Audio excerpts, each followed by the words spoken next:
हरे कृष्णा।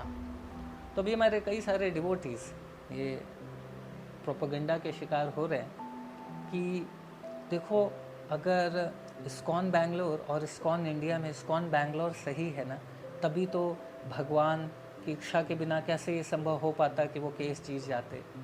तो प्रभु जी, माता जी, इस बात को हमें समझना होगा कि अगर ऐसा होता तो कोई आज तक इस दुनिया में कोई स्कैम होता ही नहीं। मैं आपको एक थोड़ा पास्ट में लेके जाऊंगा और आपको एक जस्ट एक इंसिडेंट बताऊंगा कि एक समय की बात है। इस्कॉन बैंगलोर इस्कॉन इंडिया को रिपोर्ट करता था, वहाँ के प्रेसिडेंट वहाँ की सारी प्रीचिंग एक्टिविटीज़ को रिपोर्ट करते थे। और इस्कॉन बैंगलोर बाकी टेम्पल्स की तरह ही एक छोटा सा इस्कॉन का पार्ट हुआ करता था। कई सालों तक ये सिस्टम चलता रहा। अचानक पेपर्स में जो इस्कॉन इंडिया जो इसकी अथॉरिटी थी उसकी जगह अचानक से इस्कॉन बैंगलोर की एक जीबीसी आ गई, है ना। एक ग्रुप ऑफ पीपल आ गए जिसमें जो अभी इस्कॉन बैंगलोर के प्रेसिडेंट हैं और उनके फ्रेंड्स हैं, ये सभी लोग उसकी जीबीसी बन गए, उसकी अथॉरिटी बन गए। और अचानक से ये इस्कॉन इंडिया का पार्ट नहीं रहा। तो ये इतना आसान होगा क्या सुप्रीम कोर्ट सेंटिमेंटली देखेगी कि अच्छा, प्रभुपाद जी को इनको शिक्षा गुरु या दीक्षा गुरु इस्टेब्लिश करना है, इसीलिए मैं ये डिसीजन दूँ?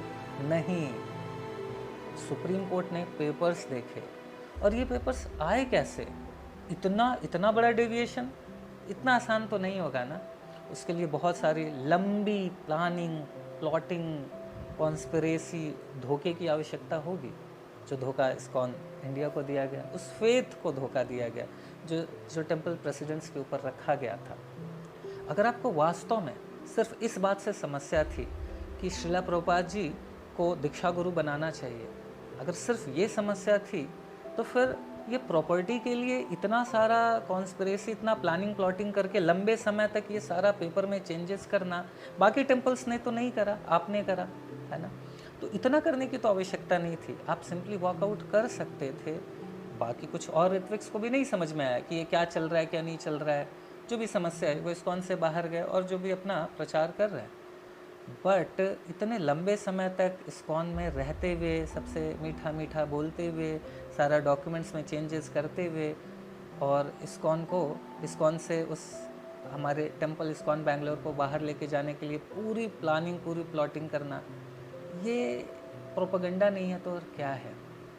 और इस बात को अप्रूव करने के लिए कि मैं सही था, है ना, अभी क्या करना कि फिर जो सीनियर डिवोटीज़ हैं उनको डिफेम करना।